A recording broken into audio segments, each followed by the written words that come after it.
Guys, I want to talk today about propaganda, con men, people that are actually very, very dangerous, cults, and other mind control groups and people, techniques, things that they can use on you. And if you don't have any experience with cults or con men at all, this is going to be pretty eye-opening.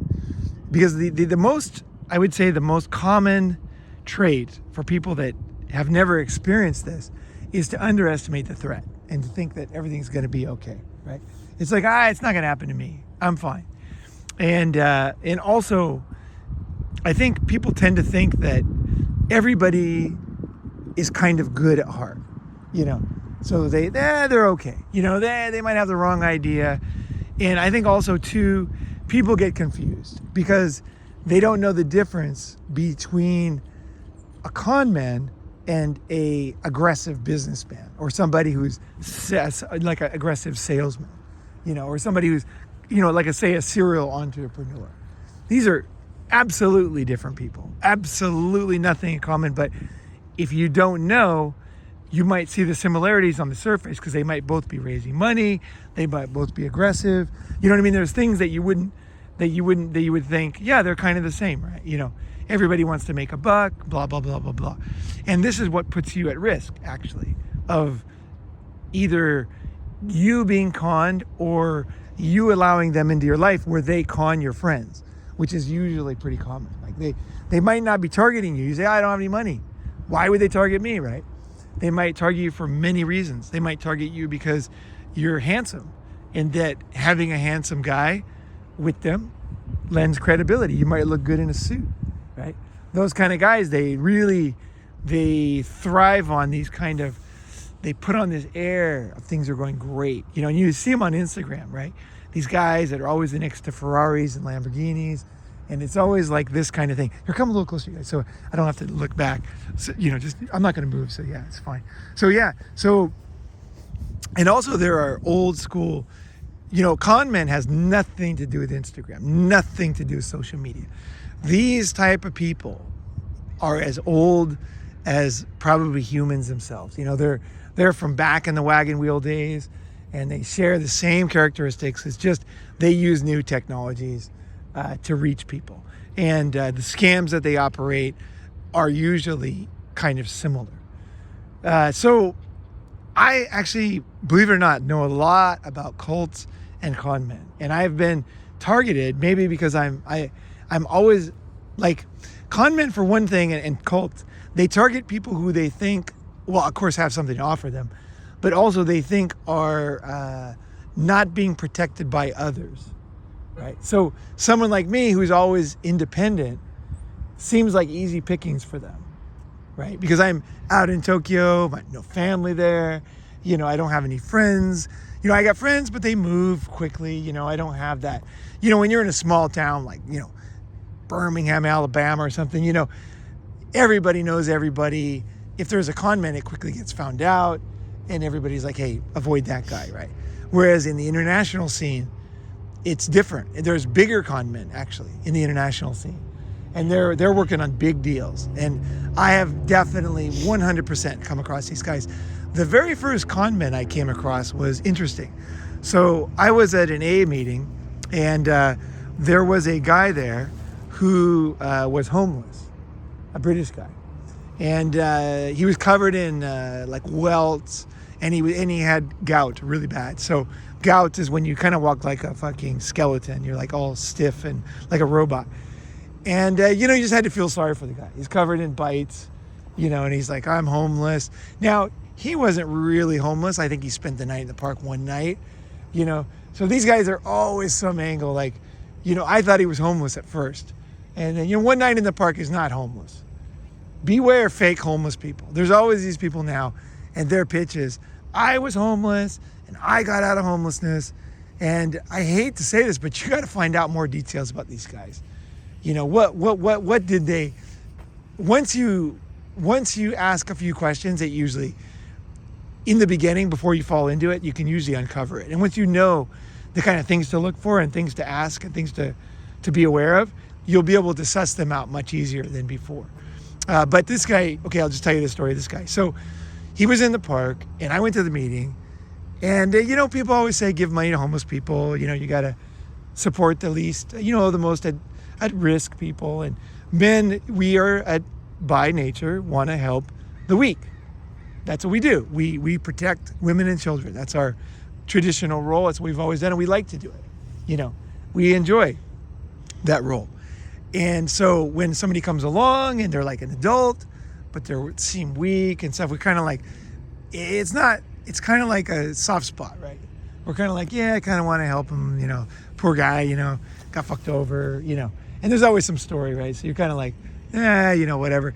So first thing I would say is beware a sob story that has no backing in the beginning. Like when someone tells you a sob story, really, I personally take it really seriously, and I dig into it, but in a nice way. I'm careful because I respect the danger of these guys, which you guys might not. You might think you're above this, never happened to you, there's nothing to worry about, you're smart enough, whatever you think. I don't think that because I know better. I know that these guys are extremely dangerous, and they're using techniques that have been known to work for thousands of years. And you think you're smarter than these techniques? I really say good luck to you, my friend, because you are not. Your brain is human, and it's like not a computer. And it just has weaknesses for certain things. And that's what these people, they know exactly what those fucking illogical weaknesses you have are. And they have a million ways. And they also are very good at sussing out you as opposed to other people. They really figure you out in particular. They don't use general things if they're targeting you, right? So this guy, he was homeless, and I said, you know what? I was doing well. I had an apartment in Shanghai. I had plenty of room. I had an extra bedroom and stuff. We didn't keep expensive stuff around the house, as you guys might guess. I just had it was a rental place, rental furniture, whatever came with the place. And we had some stuff around, but it was like stuff I didn't care about. Someone gave me an expensive bed, but I didn't give a shit, and he's not going to take a bed anyway. So anyway, I said, look, people were talking about what they could do with him. And I said, look, why don't you just stay at my house? So he came into my house. Of course, I, kept the money away and all that. And he was there, and it was about a week later, he didn't have any shoes, right? He had no shoes. So, of course, we gave him a pair of shoes, or I forgot I bought him a pair of shoes. Got him new clothes, took him out to get a decent pair of clothes. So he gave him a shower, he cleaned him up, got rid of the gout eventually. And here he is walking around. So he's like, I was just gonna say a quick note here. This is why I have such faith in the foundation that I want to make, is because I've been tricked before. I don't want to help people that are fraudsters. This is what happens. The biggest pitfall with any organization that helps people is that these are the people who come in and get all the resources, the scammers. They take advantage of everything, right? And this is one of the things when they're down and out, they take advantage of these type of, is we're going to be, here's the way most people think, is that most people are cold and cruel and these people need help and they're nice. I don't think that. I am very careful about who I help, and I vet them very carefully. And then when I help them, I don't give them general help. It's very specific for what they need right now in a minimum, so they won't get addicted to it. They won't become lazy. It's just what they need to get through whatever they are. And then they have the ability, or they have the time, or the opportunity to really rebuild their life themselves, right? So it's that knowing when to come in. It's the same thing as a father teaching a son or a daughter something. You're teaching him a sport. You go in and you help him too much, he doesn't learn. And you give him too easy, he doesn't learn. You got to give him just out of his, just enough that he has to challenge himself. And with people, you have to let them, because the tendency is once you help somebody, it's just to keep helping, right? You have to help them, stand back very quietly and watch them. How do they respond to this help? How are they going, right? So anyway, with this guy, he was in my house. Again, it wasn't a big sacrifice for me. It wasn't like, I knew he might scam me. I knew he might do something. I knew that. But I had a computer that wasn't that expensive. I had a phone that was always with me. The computer, I could just buy a new one anytime. And also I had plenty of money at the time, so I wasn't, if he took the, fucking used computer, I had a backup of it. It didn't really matter. I'm a guy who has a backup, right? So I'm not the guy who loses a computer, loses his data. Like, I've got the backup. I've done my knowing, like if I dropped the computer yesterday, if it would have broken, it would have been totally fine. I just buy a new computer. Other people, they're always like, their life is always one drop from tragedy. Mine isn't, right? So when he came in, there's nothing really he could take, nothing that I cared about. I was like, okay, whatever, including my girlfriend. He could take her too. It was fine. Yeah, I didn't care. We were not like, it was fine. So I was just like, okay, whatever. So then he starts telling me story of his life, and I'm listening very carefully, and sad stories, blah blah. So then, but I just didn't care. I gave him clothes, and I started to tell other people, got a homeless guy, a British guy here, he's down on his luck if you want to help him out. So a lot of my friends started buying him lunch and like coming over, help him out. Hey, I got a jacket, Greg, his name was Greg, and hey, give him a jacket, whatever. And it was cool. I didn't mind because my friends, they were really, overseas, you don't really know who to help that much. And then here was a guy very clearly, he's homeless in Shanghai, needed help. Why not? People are loaded in Shanghai. Like, guys, they have so much money, the expats. They want to help somebody. They don't know who to help. So Greg was perfect. Yeah, just give him a jacket. I just get him that. He needs that. I'll just give him that. So people were cool. So he was floating along. It was fine. And then I said, Greg, you got a job. Very good job, right? So then he's like, well, what will I do? So I had a friend who was an editor of a newspaper, right? So I called him and I said, hey, do you know any jobs this guy, he could write, this con man could write. And I said, hey, he can write well. He's got a good education. He was definitely eloquent. And so I thought, okay. So then I introduced him to this guy, and this guy knew another guy who was an editor of a newspaper, and he introduced him, and sure enough, he gets the job. So I gave him some clothes to wear for the interview and a watch. I gave him I had a gold watch. It was a Rolex, but it was under a different brand. It was more expensive. Anyway, some chick gave it to me, so I didn't give a shit about that. He could steal that, break it. I didn't care. Like, I never cared about that watch. Almost I didn't like that watch for some reason. Yeah, just like, I don't like that kind of vibe. I'm not into that, I'm not the watch guy, right? Even if it's sitting in my drawer, I never wore it. I think I wore it to a job interview, and I wore it when I first got it, the first couple weeks. And then I went to work I worked at Pioneer Electronics for a while in Japan, and I went in there with that watch, and then the people said, hey, the manager of the whole factory has a cheaper watch than you, and you shouldn't wear that watch to work because it's showing him up. He's losing face. So don't wear that watch to work. And I was like, oh, okay. And then I realized that if people take so seriously, they notice my watch. I wouldn't have even fucking noticed it. I wouldn't have even literally a gold watch. I wouldn't even notice it. I'd be even when she gave it to me, I thought it was worth $200. It was worth a lot of money, right? And so anyway, so I gave him the watch. I figured that'll help him in the interview. So he goes to the interview, gets the job. And then he's cruising, so then he gets a salary. So he moves out, and then we had a real estate company, so we rented an apartment. He paid the down payment. He picks a nicer apartment than I'm in. Pretty fancy apartment, right? Pretty fancy. And so he's in there, and living it up, Con men, they always like to look good. They always kind of like to have a few flashy things, and this apartment was perfect because it looked good, and it was big and good, sun and everything, but it wasn't expensive because it was kind of far from the station. So once you got there, it looked pretty ballin', right? And also it had one weird thing. It had a $5,000 glass table. So that was kind of the centerpiece of I didn't know it was $5,000 table. I knew it was a nice thick table, but I found out later when he broke it that it was a $5,000 table. So, okay, so he moves along. The next thing I know, he's got a raise. He moved up to manager. And I'm like, fuck, that's amazing. So we're all talking about, hey, he goes from homeless, now he's a manager at the newspaper, blah, blah. Next thing you know, he's an editor.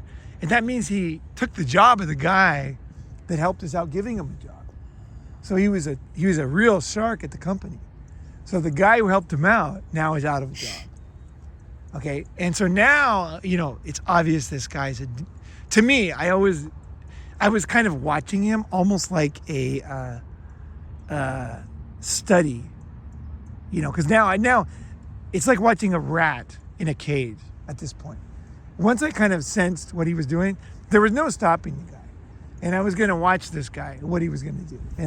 And so I was watching him, and the next thing I know, the next thing that happens is he calls me, and he's like, hey, I'm on the run.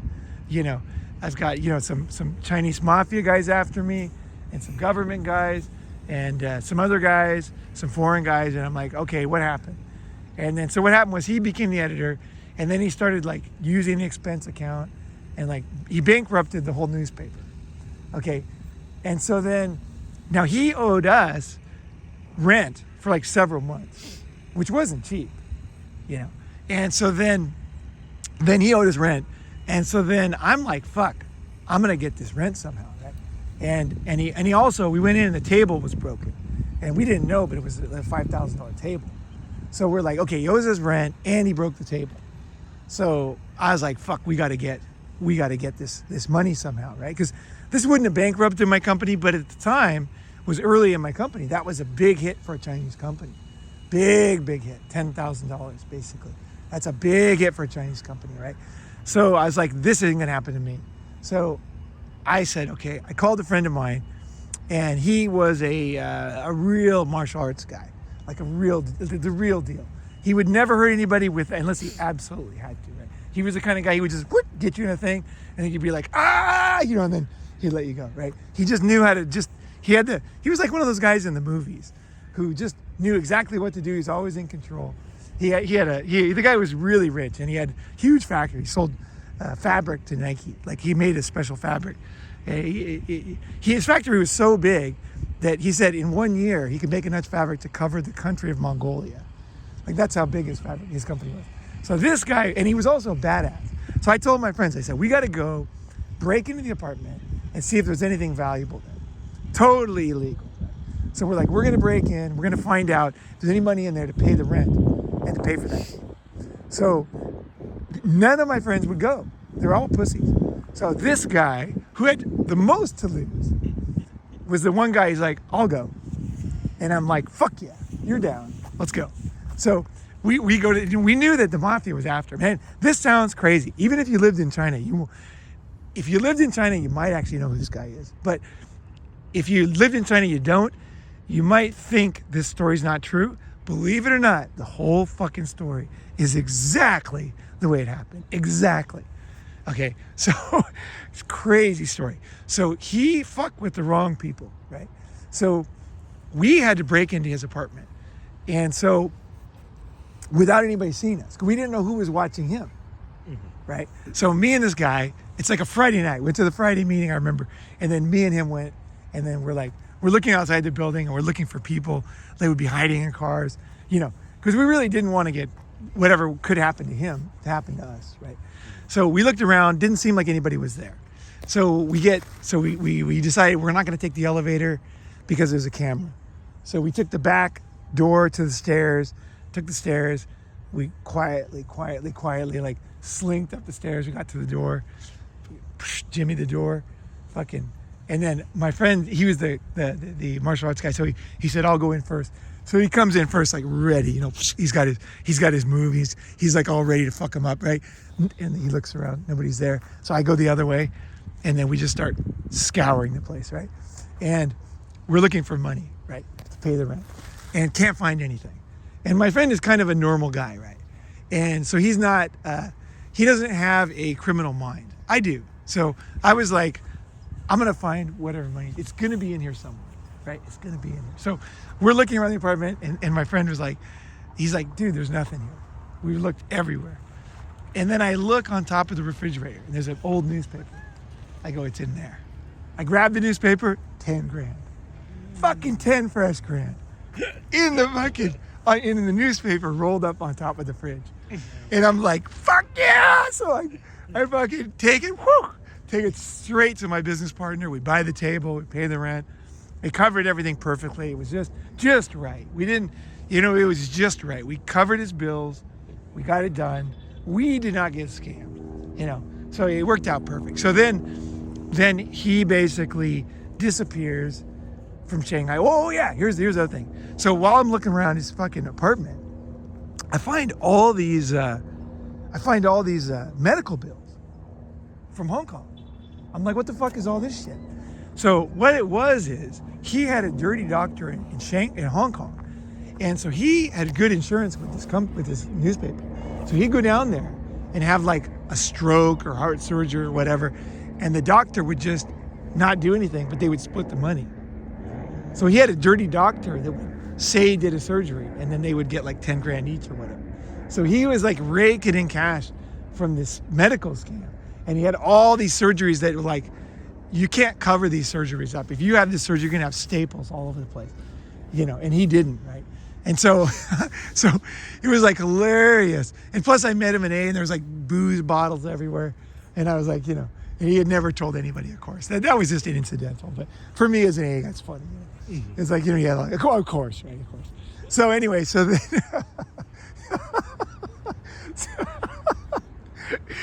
so basically what it was for me is it was fun. I was like, can we watch this guy without getting scammed? And I want to learn how these guys think, how these guys operate. And that's what I learned from this guy. And then when he left, I started reading about him online. And I found out there was an article about him in another city where he was being interviewed because he was going to buy a Ferris wheel for the kids. Yeah. He said the kids need something to play on. The kids need fun. So he's going to donate a Ferris wheel to the city. And he's being interviewed seriously. I found this later. He was like 100% Charles Dickens level, con man. And the only real con man I've ever met in my life. But this guy was incredible. I learned so much from watching him, He was really slick how he did it. I could probably talk for 2 weeks on all the things he did. But after that was done, that's con men, right? So that's one guy. The other one is cults, which I definitely have been recruited to be in cults and didn't know they were cults. And I was close and I figured it out. And then I told people and they didn't listen. And they actually told other people, that caused me trouble. Because when someone's being influenced by a brainwashing organization, you can't trust them. Even though they're the guys being fucked over, you cannot trust them because you don't know how much they believe and you don't know how smart they are. Because some of them, they basically all of them can't keep their mouth shut. So if you question the group or the leader, they're going to fucking tell him, and they'll say, they're so sneaky, these guys. They'll say, hey, why isn't Ronin around? Well, oh yeah, he's busy. Oh yeah, he's busy. And then the con man's like, yeah, you said he's busy too many times. Like, he's not busy. Like, what is it, Because they know that some people figure him out earlier than others. And so they're always going to try to dig to find out who is their potential enemy that they need to destroy, right? They're always so even if the guy who's getting in the cold or, targeted doesn't think he told the guy, the con man, it's totally obvious. He knows who his new enemy is and who he has to destroy. So you put yourself at risk when you talk to anybody. So what you have to do is if you see somebody being influenced by a group, let's say a cult religion, let's say an official, there's unofficial cults too. They don't have a cult name. They're not in a book, but there are groups that are culty and you can kind of spot, I think the techniques I'm telling you now will help you to suss it out. You'll there's no easy way, man. There's a website that's really good. I forgot the name of it, the guy's name, but if you search cult information or cult deprogramming, there's like a guy, what is his name? I think it's Ross something. And his cult site is really good because he tells you about each cult and he also tells you, like for example, things that will help you. So you're in this level now. What's the next level? What are you going to learn next? What secret are they going to divulge? What thing are they going to change? Often they control you in various ways, like limiting food and make you hungry, or they keep you so you can't sleep for a while, and then you start to become more vulnerable to them. And they have all kinds of different techniques that they use, and then he will lay it down for you. This guy. Did you find the site yet? Is it Rick Allen Ross? Rick Ross. That's it. Rick Allen Ross. Rick Ross. That's the guy. Rick Ross on cults. If you want to read about any group, if you ever wonder if a cult is a cult, you can look it up in Rick Ross's site, and you can also read all of them, and then have a better idea of the characteristics, because it is definitely interesting. If you have any interest in human nature and just general things, cults are very interesting. They're super interesting. How they operate, how they catch people, and the damage is incredible. Like that one con man, he ruined so many people's lives, right? He ruined a whole company. All the investors lost money. It was a foreign Chinese venture. So it was like Chinese lost, that's why the Chinese were involved. And then the foreigners lost, but they didn't do anything. The foreigners just lost, So let me think here. Start asking questions, you guys. We were talking before. So what were some of the techniques that he used to build rapport with the people that he was conning? The techniques that this particular guy used. Let's see. What did he use? I mean, he was kind of the poor me. Once I portrayed him the way he wanted to be portrayed, which was as a homeless guy, that was all he needed for then. And then after he was homeless, he was the homeless guy who now has a job and a nice apartment. So he was the guy he portrayed himself now as the guy who lifted himself up, and he was the success story. Okay. And so everybody loves the success story. So his persona and his techniques are always shifting, depending on what's the most powerful emotional, gotcha to the people, right? So everybody wants to be successful. So he's a perfect guy, right? He doesn't mention that it wasn't even his work; it was everybody else's help, and care that got him there. He didn't mention the people's lives he ruined, and he didn't talk about the other city with the Ferris wheel. I know he had some scam going on there. And I know one thing about him was interesting, is when I saw him years later, I was walking down Xikonglu in China, and Xikong Road, and sure enough, there he was, fucking right across the street, and he looked at me, and he knew, and I knew. I saw him, and he was wearing the most expensive suit you could ever imagine. Like, it was just perfect. He must have gone to Brooks Brothers, had a custom suit. It was tight as fuck. And he was running a new scam. And he knew he didn't want to talk to us. He's like, he saw me, and then just very seriously. See, the thing about con men is they're not angry. See, they're always trying to win. So the con man is always trying to con. So if you can't con you, he just moves on. He realizes that sometimes he loses, and some people are smarter than him. And so then he just moves on to his latest thing, right? And the reason why people don't talk about con men and cults, the reason why, very simple reason. Whenever you talk about these things, everybody says that must be you. So everybody's afraid of mentioning it even, right? So you don't get any protection, you get no information because nobody wants to mention it. There's certain things that people just don't want to mention because it associates with them. I don't give a fuck. If somebody's so stupid to think that, just get out of here. I really care, actually. I'm always trying to figure out who the con man is. And I mean cult, because that's what they are too, right? These cults. And then what I can do to help people. Because I don't know if it was because I grew up in the situation I grew up in. I think it was the situation I grew up in that gave me the tools to see through people and to figure things out because I had to. You're talking about your relationship with your... Yeah, but I think it's the things that growing up, I think it was those things that I got the tools I needed, to figure this shit out faster than most people, right? I didn't have like a comfortable thing I could just trust everything, right? I had to figure everything out.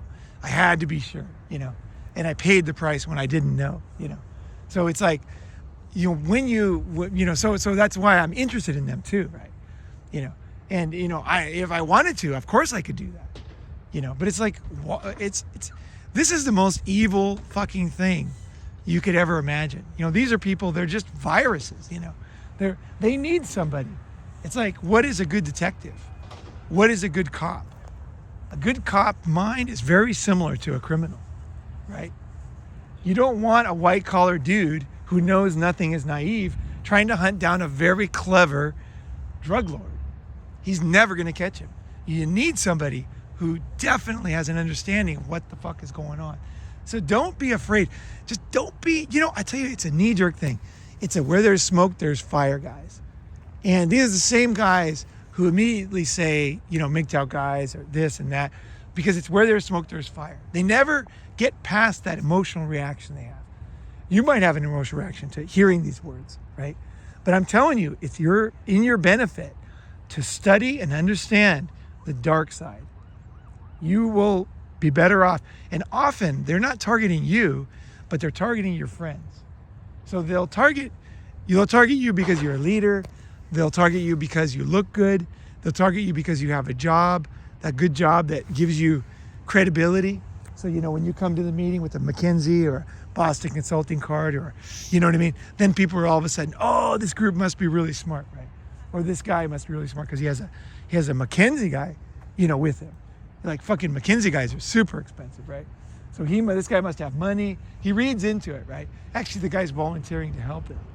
And the McKinsey guy has no idea that his hard work and his prestige is being leveraged to do a total scam. And con men, the thing about them is they have very, very different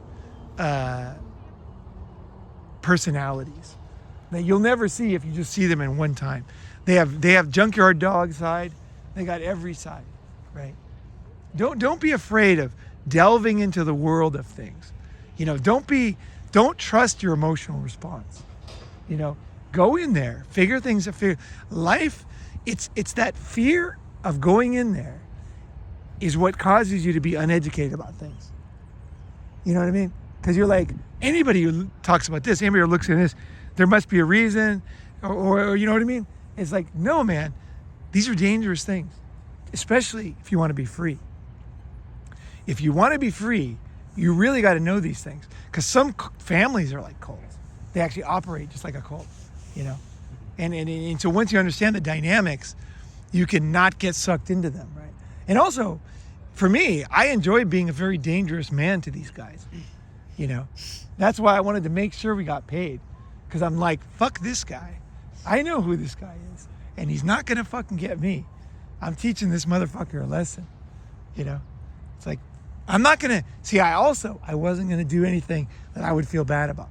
So if I would have gone in and took extra, then I would have felt bad about it. I just got what was owed. And I'm like, fuck you.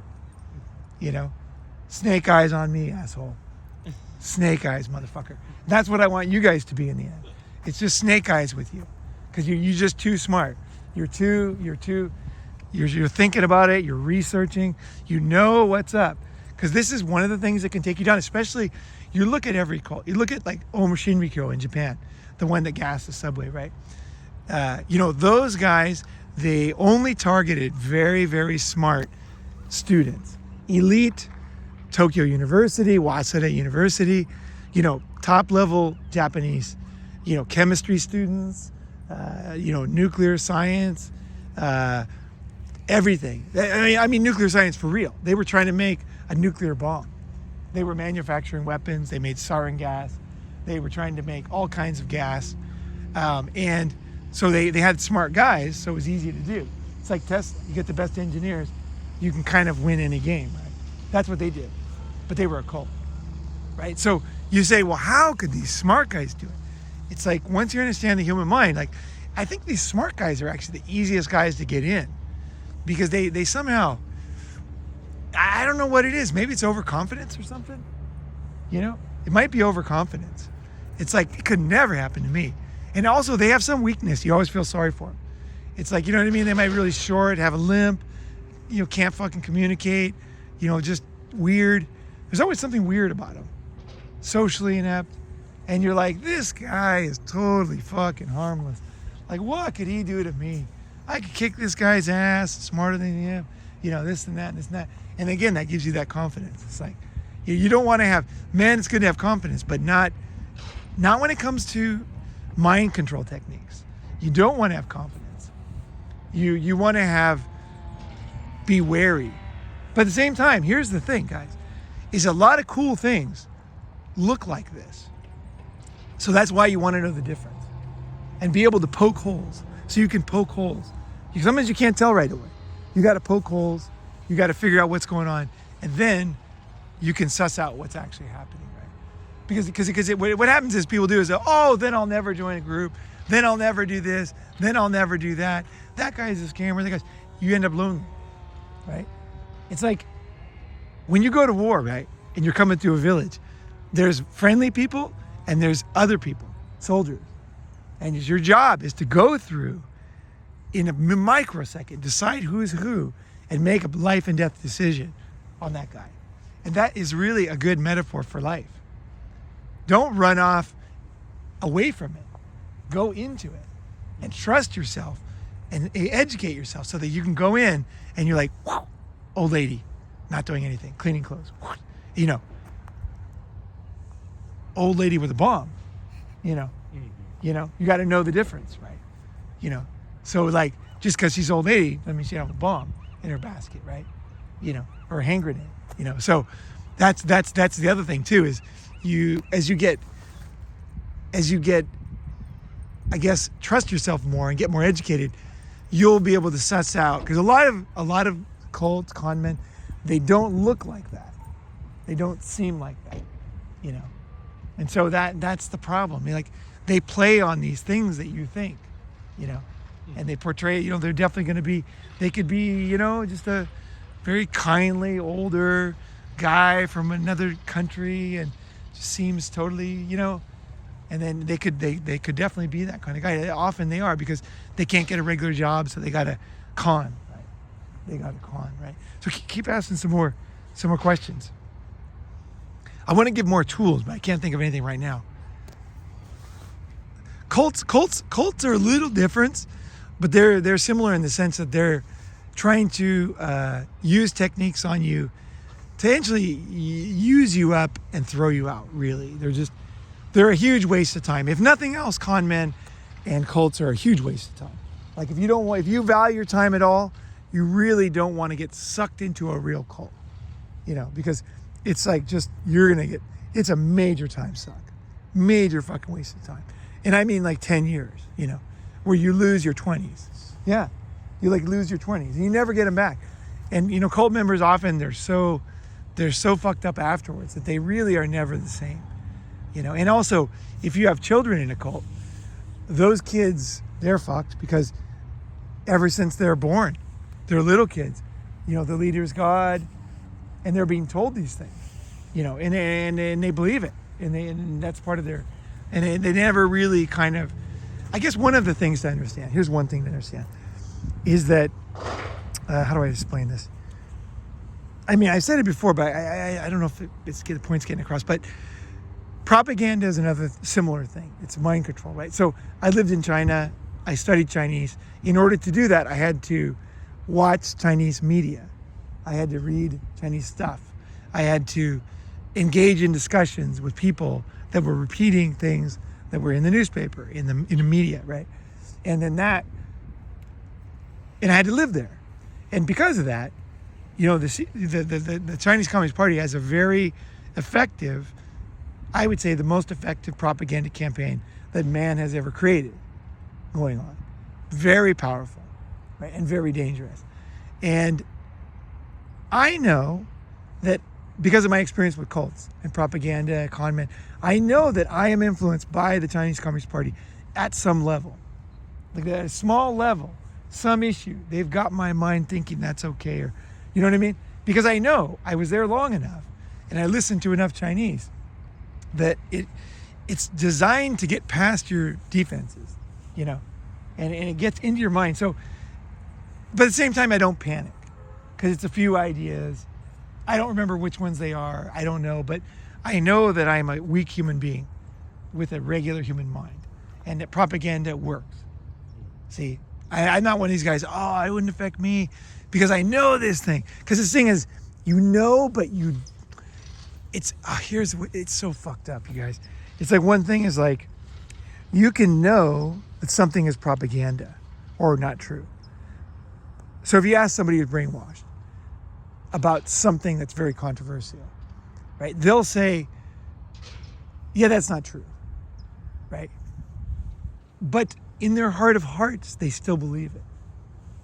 So their logical mind will tell you face to face, looking at you, they agree with you.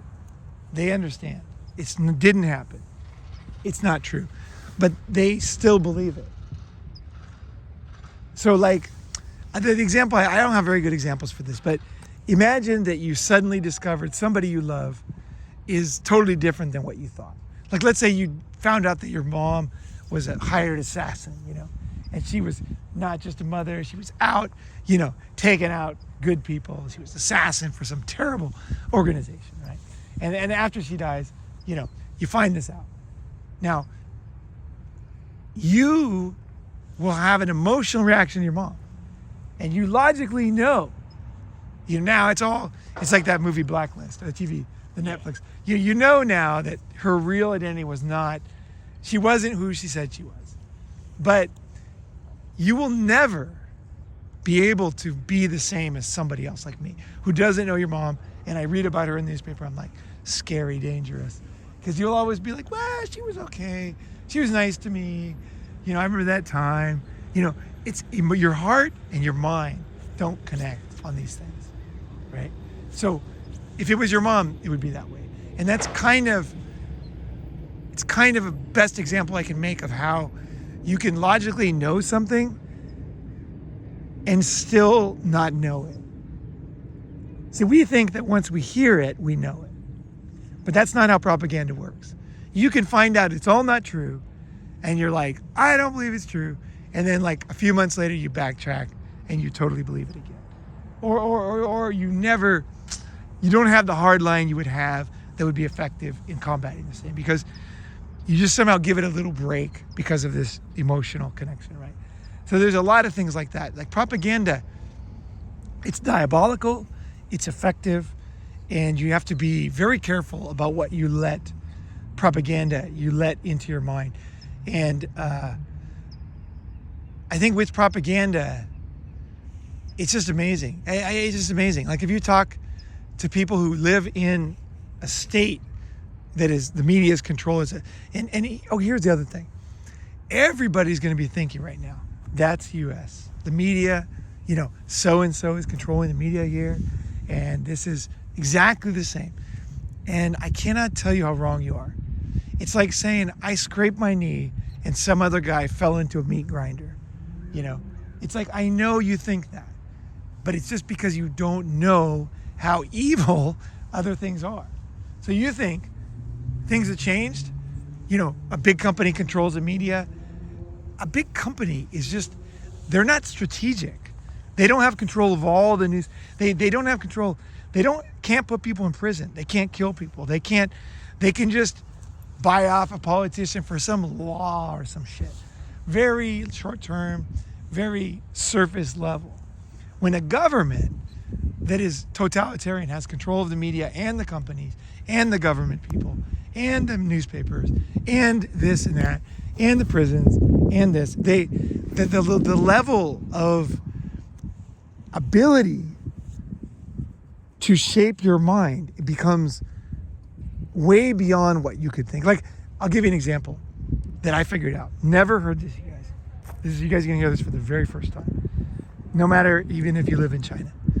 Okay, the Chinese Communist Party started to revamp parts of town and in certain cities, and like make them old Chinese looking. And I noticed something one day. What they're actually doing is they are creating things to reinforce the propaganda in the education textbooks.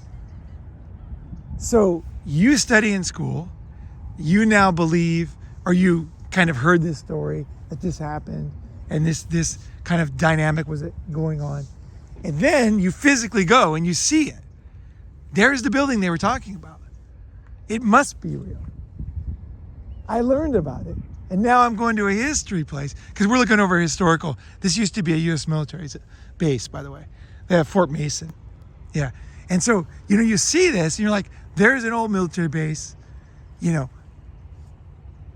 they said there was a military base, and now I come here, it looks like a military base. You can see the security's good because of the natural, the way the mountain is and stuff. It like makes sense on the water. I think it was a Navy base, so they could just park the ships there, perfect deep water, right? And it all makes sense now. So they're always looking, when they're trying to control your mind, they're going to the next level and the next level. And a lot of propaganda campaigns are now history, from the past. Now they're things that we all believe, even us who don't, who have a critical ability to think, critical thinking. We can figure, you can't figure stuff out you don't know, right? Someone tells you Ben Franklin did this, what are you going to do, right? Get a time machine, you just may as well just whatever, So they can change humanity for all time, actually. And they can create, an us versus them, because there's always an us versus them in these groups. Then that's part of the reason why I don't do that on my channel. I don't want us versus them, because that is one of the techniques. It's like, we are this, they are that. We are this, they are that. And it's like this, we are different, and all that. That is one of the techniques they get. It's like, we're the secret group. You can only get it here. You can't get over there. Don't trust this. Don't trust that. And and then you're like, oh, okay. And it's difficult because in today's, obviously environment, there's a lot of censorship on YouTube. There's a lot of, canceling of people. And so people do feel paranoid and they want to be in groups, right? So it's a perfect setup, it's a perfect setup, So don't pander to these things. I mean, I know that there is definitely groups that it's important to know about. It's important to realize that people can hurt you. Other groups could make you lose your job, because of you don't agree with some political thing. It's important to know that, but it's also important to know that they're humans. It's important to know that. It's important to keep that human. Don't make them into non-humans. That's what they do. They make them into non-humans. You don't even have to respect them because they're not fucking human. And because of their actions, I don't have to be nice to them, right? Because they're so bad, right? And you dehumanize them, like in a propaganda campaign in a war, right? We come over here. Let's go this way so we don't have to look in the sun too much. So that's one thing they'll do, and I see that on YouTube. Beware of that. Beware of the us versus them too much, and humanize people. I'll give you an example for myself. Sean came and picked me up at Santa Cruz. Santa Cruz is very, very leans one way politically, right? And so we went for breakfast to my favorite place to eat breakfast, is health food store, which is really good. But everybody that goes there, except me, seems like it, is on one side of the political spectrum, right?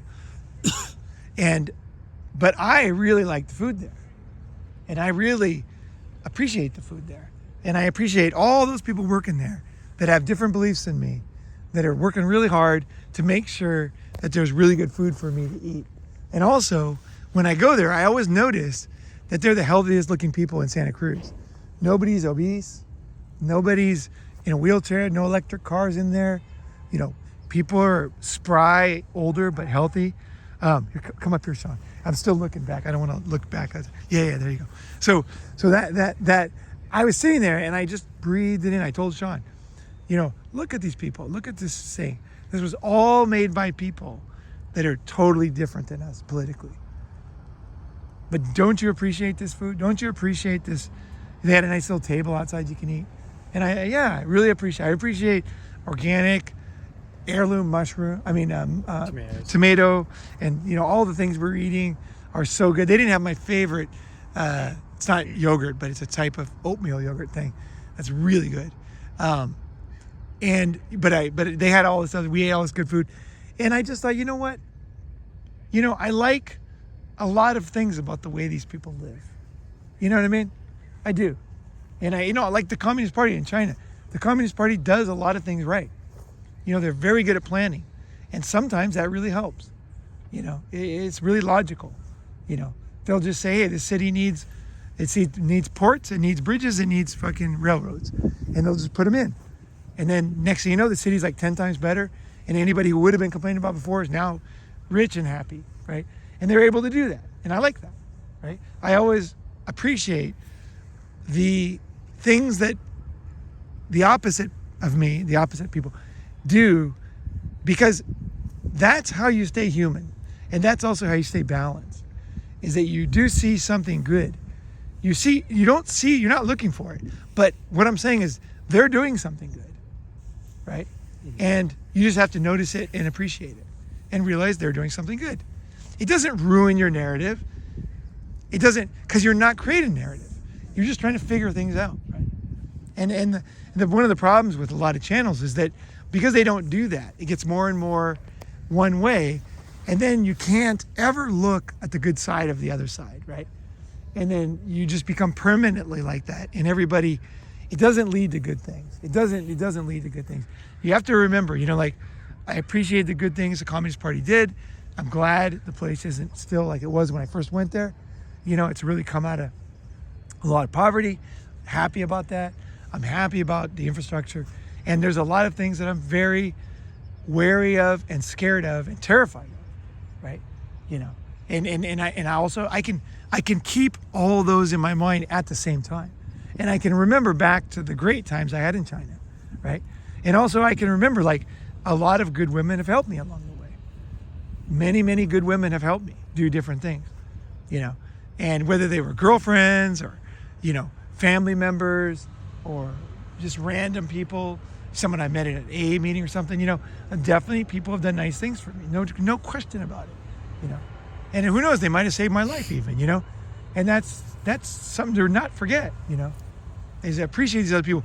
But see, that doesn't stop me from being the guy who wasn't scammed by that con artist.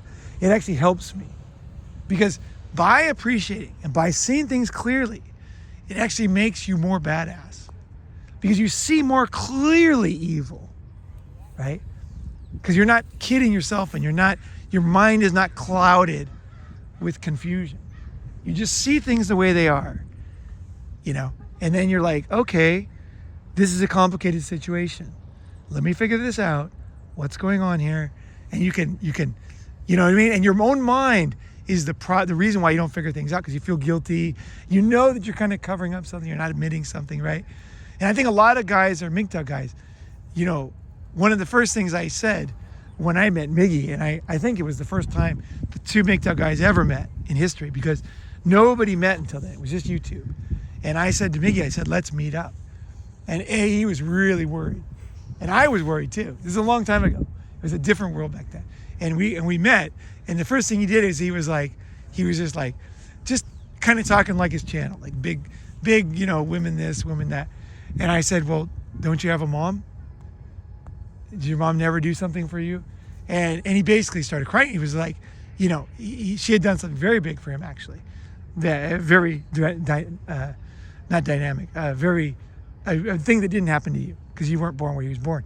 It was like a pretty serious thing she did, and risked her life for him. So he was like grateful for her. And then that changed the whole vibe of me and him too, because neither of us had to put on any airs. And we became friends like right away, because we both were not trying to be something, we were both like, yeah, like my mom too. She was very good to me. What the fuck? You know what I mean? So I think by not appreciating the things that women do, it's very dangerous for men's groups, men's channels. It's not seeing people accurately. It's so important. And I predict that in another few years, there will be some culty type of things that come out of the group, just because they always do, of any group. It's social.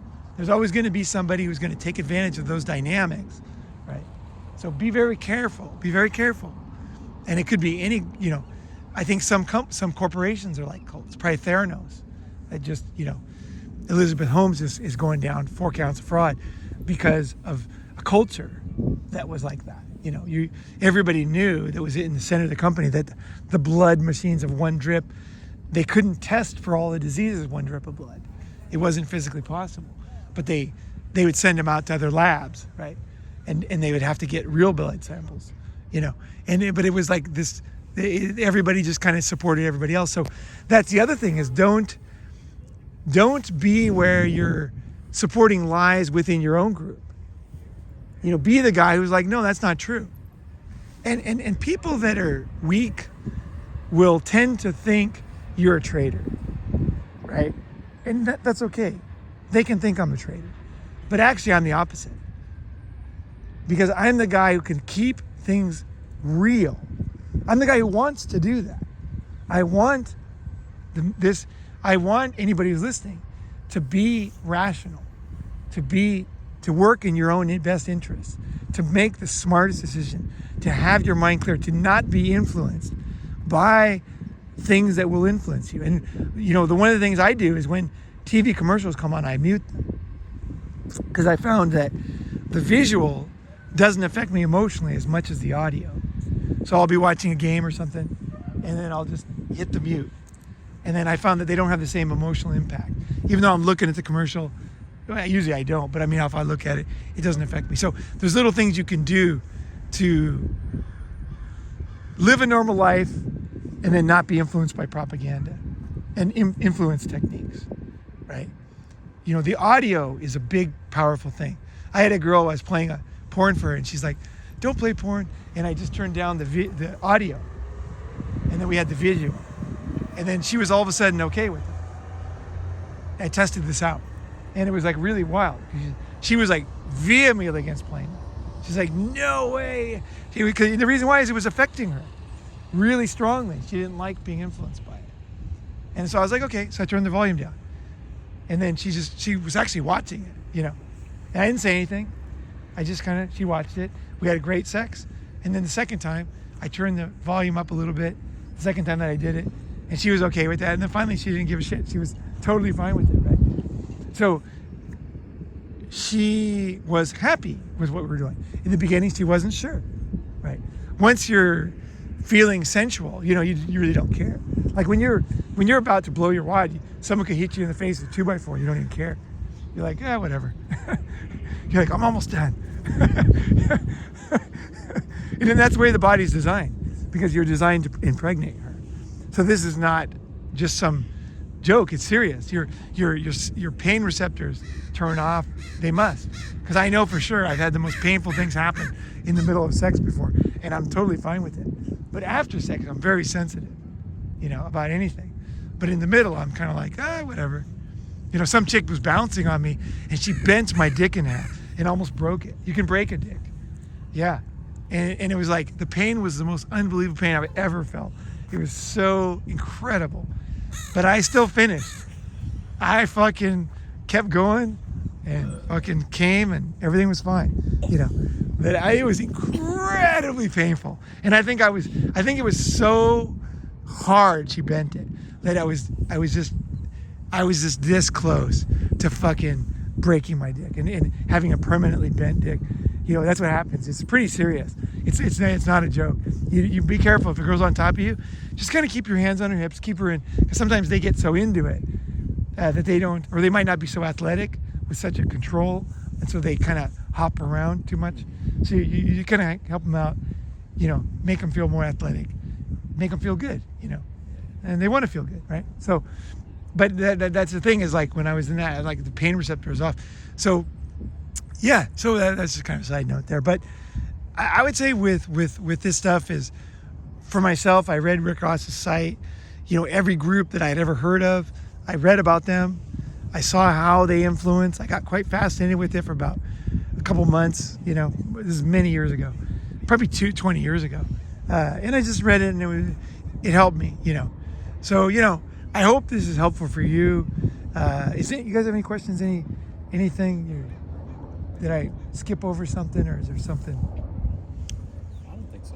Why is it that you think you were targeted so commonly for various scams and cults? Well, like I said, I think it was partly because I was in an expat community. Okay. So they look for people that they see as weak prey. Okay, so weak to a con man is different than weak to a normal person. Okay, you could be a very strong person, but there's no one else watching you. So if they influence you properly, there's no one to straighten you out. That's what weakness is to a con man. It's not that you're weak. It's that there's nobody behind you. There's no second opinion. Whereas when you're in a group of people, you know, even if they don't care that much, they might say, I don't like that guy. I heard he's a scammer, you know. And then that just hearing that word is enough sometimes to kind of derail you. But if they want to get you alone. So when you're an expat, you get targeted by these things more because you don't have the community behind you that you would have back home. You know, especially me being in a big company. I didn't have a company, I didn't have a community, you know. And also I'm very social. So I meet a lot of all kinds of people. Just like I've met a lot of famous people. I met probably more con men than most, you know. And I had more girls than most, you know. So you meet more people. This is a numbers game. You know, that's the thing. It's a numbers game. You meet more people, you're going to meet more good people, you're going to meet more scammers, you know. So that's the thing. If you're social, you do have to kind of realize and understand these things. And some people, when you meet them, you think you're meeting them, but what they're thinking is, I'm going to pull them into my group. So the only reason why they befriend you is because their group is running out of people. They need new blood. And they're like, hey, see, we're going to do this, you know, come on over, you know. And I'm not saying there's anything wrong with people inviting you to things. That's totally fine. And they might actually invite you right away, whatever. But there are other people who are working for, again, it's a matter of gray zone, right? You know, they might have a group that is dying and they might want you to join. There's nothing evil about that, right? Yeah, this is like whatever. They're in it, they're happy, flower arranging, whatever the fuck it is. And they want you to come too. And they were told to bring a new member. You know, some people do that. Churches do that. Hey, you know, our congregation's going down.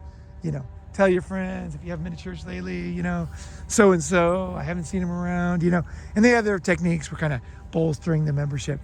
But there's other people who they have a specific plan for who you are, how they can use you. So they might meet you in any social group, and then they are trying to pull you into some kind of financial scam. Or, you know, beware of somebody who talks about something right off the bat too. You know, like, hey, I'm making tons of money in stocks. You know, do you want to like let's excuse me. You know, let's you know, they start like, I'm doing this trading, I'm in this group. You know, if you want to like check this out, stock trading is a big thing right now. A lot of people, if you go around to Starbucks in China, a lot of housewives, you look at their computers, it's just charts. They're doing stock trading. Day trading is huge. You know, it's all over the world. So there's a lot of, again, whenever you have something that's growing, a new technology, then you'll have those old-fashioned scammers taking advantage of it. And also whenever there's a new breakthrough, quantum energy, quantum computers, you're always going to have new cults formed around the idea of quantum. So someone like I'm not a fan of Deepak Chopra. I think he's one of these kind of guys. You know, so Deepak will take a new technology and then he will sprinkle those words in his speech, right? And then you get confused about what he's actually talking. You know, guys like this. You know, I should, just for legal reasons, I should say, you know, I got nothing against this guy. But my feeling about Deepak is he's a scammer. That's my feeling. You know, everybody has a right to a feeling.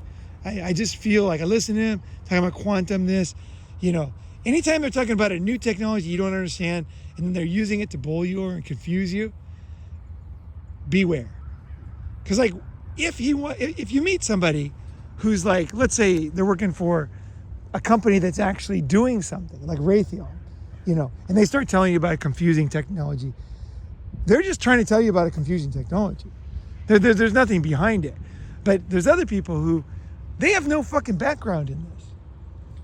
And they're just throwing this in. Like, they basically have a scam, and then the wrapping is this new technology. And it's like how you can quantum time travel or whatever the fuck this scam is. So whenever there's like the internet, Bitcoin, quantum computing, probably electricity when it came out, you know, the telephone, there's probably new cults that came around and people who tried to confuse you. Did you know you can talk to somebody who's not even here and they're like in another state and they're like, no way. He's like, yes, it's a miracle. It's like this. It's like the way that God does this, you know, blah, blah, blah. And then you're like, it's like this. This new technology, it's like what we're doing. Or they might use the word, we're like quantum this, quantum awareness, right? So you got quantum, right? And then you got awareness, right? There's no quantum awareness. There's no such word. But they'll make up these new words for you using that word, because then you're kind of like, well, quantum's like I see in the newspaper. So that's how the mind works, is you see quantum all over the place and then you hear them talking about, they sound pretty smart. Must be pretty scientific. Must be at least worth listening to, right? If you really think about it, it's totally fucking ridiculous, but that's how they get. There's little things they do. And it's like a million little things. So you might figure one out, but not the other, right? But that's one thing I know. They always do that. Bitcoin was another one. There was all these scams, OneCoin, you know. When OneCoin came out, I remember somebody asked me, what do you think about OneCoin? And then I asked my friend, who was one of the early Bitcoin guys, and I said, what do you think of Bitcoin? He goes, well, to me, it looks like a scam. And it turns out it was a scam. So I have people that I can trust who know certain things so well that I don't have to spend a lot of time and energy to figure them out. I can just quickly suss them out and get them out. That's another thing I try to do. Whenever there's a scam, I just want to use the littlest amount of time to figure out if it's real or a scam. I just want to quickly figure it out. So I sent it to my friend John. What is it? John, who I consider very wise in the Bitcoin space, he's like, it looks like a scam. And I'm like, good enough for me. Because you don't have time to really, certain things you're going to research a lot. Other things you just want to cut them out if they don't match, right? So so sometimes it's good to have other very smart friends in different areas, and you can just say, hey, this religion or this coin or this, you know, new whatever, a stock or this new trading, whatever it is, some new something, you know, and then you can kind of like run it by people, and then you can ask a very serious guy about it, and he'll often be able to tell you. So that is a helpful thing, to have good friends, smart, good friends. That's one of the things I try to create with our meetups, is get a lot of smart guys together, so that, you know, we do meet guys that you can call. They might know somebody who knows somebody who might figure something out. But always beware. These dynamics can pop out of anywhere, you know, the dynamics I'm talking about. So just, you know, keep your wits about you. It's not us versus them. You are able to be influenced. There are people who are absolutely evil at the core. And that's one of the hardest things people understand. I don't expect you to understand it, but try to accept it as much as you can. Because if you don't accept that, you're going to treat everybody the same. It's just like this, it's just like that. It's not just like that. There are people who are beyond hope, and they're just evil straight up the bat. They're just going to destroy lives, and they love it, and that's what they do. And you need to figure them out and get out of there. And you need to respect them in the same way you'd respect a gang leader or a guy with a machine gun. You don't respect him, but you're like, hey, you respect him in the moment. You're like, dude, it's cool. I'm just leaving. You know, he's got a fucking AK-47. You know, you're just like, hey, it's cool.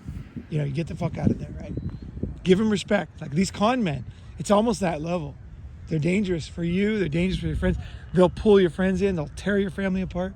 They'll pull your friendships apart. They'll bankrupt you. They'll ruin your reputation. You know, they'll steal everything of value. They'll cause you incredible pain and wasted time. I think that's the biggest thing, is wasted time. Why I want to pass this on is because I did waste time on certain things, and I don't want you to. You know, at least if you know all this stuff, you'll have enough to doubt, but not trust your emotional reaction. So it's not like, oh, he's doing this, oh, that means that. No, go past that. Go past that.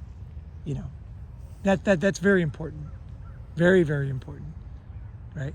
All right, that's all I can think of, and we got to go because you guys got to fly.